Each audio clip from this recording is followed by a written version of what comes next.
Welcome. In front of me I have the relatively newly released PlayStation VR2. And today I will go for unboxing along with just a spec look, just because it might be a little bit hard to actually plug it into anything right here. But we can actually get a look at how this looks, feels, and so on. So anyhow, let me just grab my little knife and cut through the seals. There we go. Now I personally do really like VR tech, so I am quite into it. So let's see what we got here. Oh, it's a box inside of a box. Now that might be more difficult.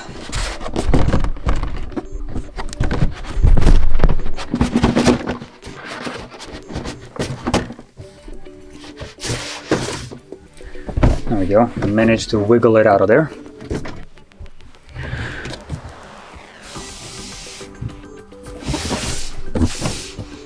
So there we go. Oh, it just lifts up from here like a box.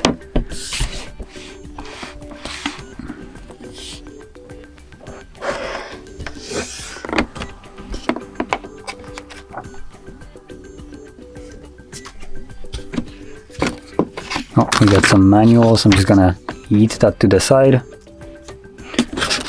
I'm pretty sure it's not very hard to use this. Oh, interesting. So we actually get earbuds here with this little ring, or whatever you want to call it. So I assume this kind of aligns with the headset itself, because we do have a little bit of like a weird little clip right here. So that's pretty nice design. We have a USB Type-C to Type-A, presumably to connect this or to charge this.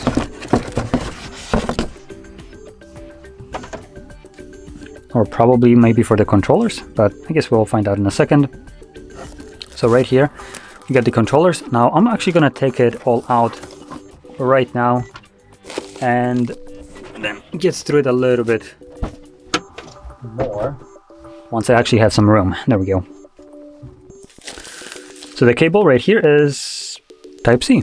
So that's pretty nice. Obviously makes the clutter minimal.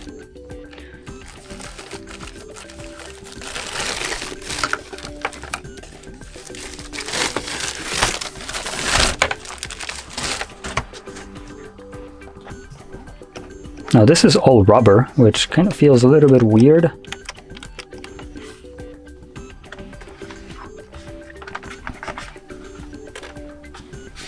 There we go, that's kind of the look. There we go. The look of the headset. We have 4 cameras at the front, as you can see, for the 6-DoF tracking. I have a little clip right here for something. Another one on the other side. So this is rubberized. There we go. Now I'm gonna go into specs later, so let's just first unpack all of it. And then we got our controllers. Now these are as bulky as you probably thought from seeing the pictures, most likely anywhere. So yeah, these are quite huge. These rings are not compact in any kind of way. But the controllers, actually like in hand, feel pretty nice. They sit really well. All the buttons are, all apart from a couple buttons, are clicky, so we have linear triggers. I believe they might actually have their like force sensitive or whatever, where it basically resists it a little bit, but I haven't tested it out just yet, so I have no idea. I just think I heard something about it. The grip right here is just a click, a little bit underwhelming to be honest, compared to other controllers that have a actual analog grip. So it acts the same way as the trigger, where as far as you press it, it will detect the force that you put onto it and represent that on the screen. Here just a on or off, which is a little bit disappointing. Then we got our clicky buttons. Again, these have minimal travel, as you can see. So on off. You can even bring it up a little bit closer if we can get some light.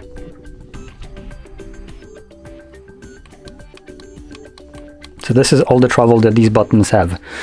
They are, like I said, clicky.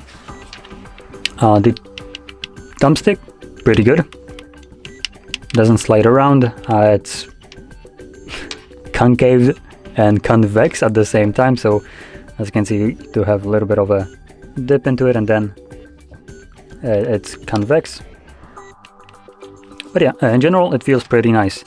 Now, when it comes down to just holding these controllers close together, that's kind of no-go, as you can see. They do have a bit of a collision problem right here. So it might be difficult for certain games where you actually need to, I don't know, have these really close. So might be a problem. But like I said, I haven't tested them out just yet, so I don't know, maybe they work flawlessly. Alright, and we also have this little thingy thing right here to basically get it around your wrist. The little PlayStation logos, pretty nice. Okay, now let's move over to the headset again. So one thing right off the bat, which I consider to be not a very good decision, is that the cable right here is not detachable. So if something happens with it, maybe it just gets bent out and stops connecting, you need to get another new headset, or just try to like have this fixed by some repair shop. But yeah, you cannot just buy a new cable and plug it in like other headsets would allow you to, which is a little bit of a shame considering this is a Type-C. So all they needed to do is just make some kind of another Type-C plug-in here. Boom, problem solved.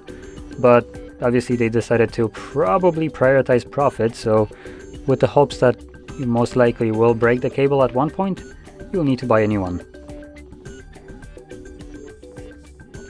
Now another weird thing right here that I'll point out, it's nitpicking, but it's pretty, I mean, it's not the cheapest headset, so I do want to point out. So right here you can see it at an angle, the plastic is a little bit deformed. So you can see right here it's pretty nice smooth, but here we have some like dimples into it, and yeah, it's not as smooth. Also some right here, here, so yeah, it's, I don't know what went wrong with it. But yeah, that's about it. Now, surprisingly enough, we don't have any kind of stickers on the lenses.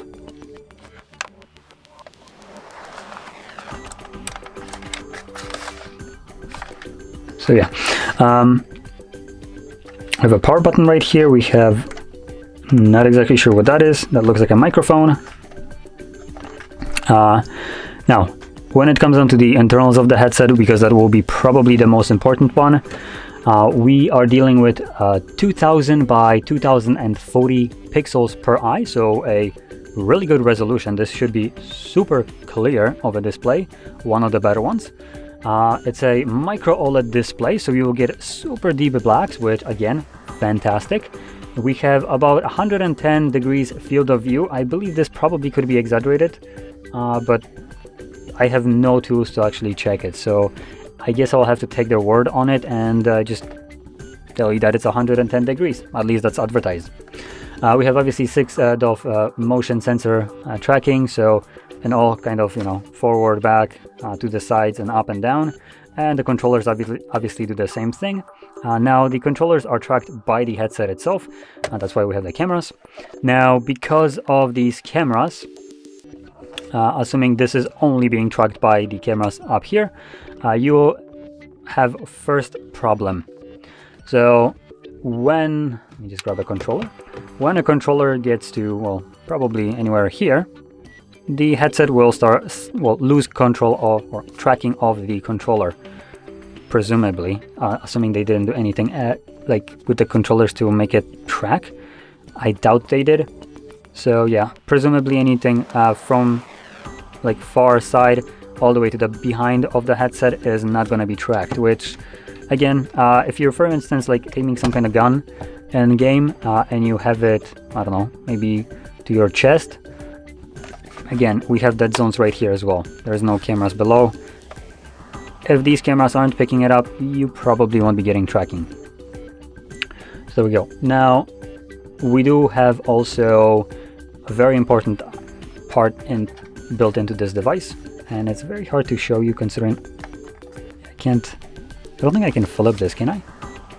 Don't want to break it. But yeah, so right here, you can probably, if I can get the light correctly, let me just get this lamp right in there. You can see this right here. The shadow wouldn't be casting. So this right there, here, two more up here. These are all eye tracking sensors.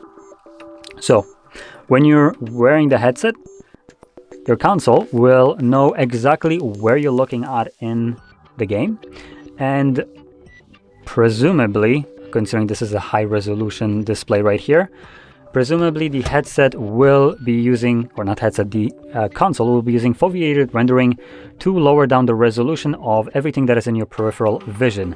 This will allow the console to actually run better fidelity of games by dropping the actual fidelity of games anywhere that you're not looking at and just focusing at everything that you are looking at, giving you super crisp image whatever you're looking at with higher resolutions, better just graphics in general, while basically not needing as much performance as other games that wouldn't utilize that. So that is one of the biggest parts of this headset, that it's using the eye tracking. It now has access to foveated rendering, which is amazing. So that's one of the things that PC VR is right now lacking, and the only headset right now that has this that I can think of is the Meta Quest Pro. But as all we know, it's Meta, so no one likes it. And number two, it costs freaking ridiculous amount. I think it's 3 times more expensive than this. If not 3, it's very close. It's above, I think, $1,200 if I remember correctly. So it's absolutely insane. Now, obviously that one Meta is wireless, and it's all inside of the headset, the processor and all that stuff.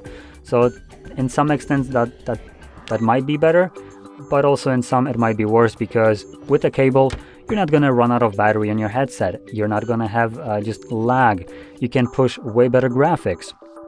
So in general, I believe wired headsets like this might be better, or headsets that are designed to connect to a more powerful device. And I just am not sold on the Meta and their business. So I think, even though I'm not necessarily a fan of PlayStation and their marketing scheme with them buying out all the games and just making it exclusive, I absolutely hate it as a gamer. I do have to say that this headset at the moment probably is one of the better ones on the market, especially for the price. So yeah, the question now that actually intrigues me is, can the PSVR 2 be used on a PC? It does connect via a USB-C, so presumably if there is software, you could possibly use it, which would be a very interesting experience to try out. But anyway, with this being said, just to close this off, it is a fantastic headset that costs about $550 US. It has some of the best tech you can possibly get for reasonably low price, surprisingly. So it's running a really good displays, as in type, which is an OLED display with a 90 or 120 Hz refresh rate, depending on, I believe, what application you will be running. And obviously using the eye tracking, that is one of the bigger costs in the headset, and it's coming here for just $550, so nice. So anyway, with this being said, if you found this video helpful, don't forget to hit like, subscribe, and thanks for watching.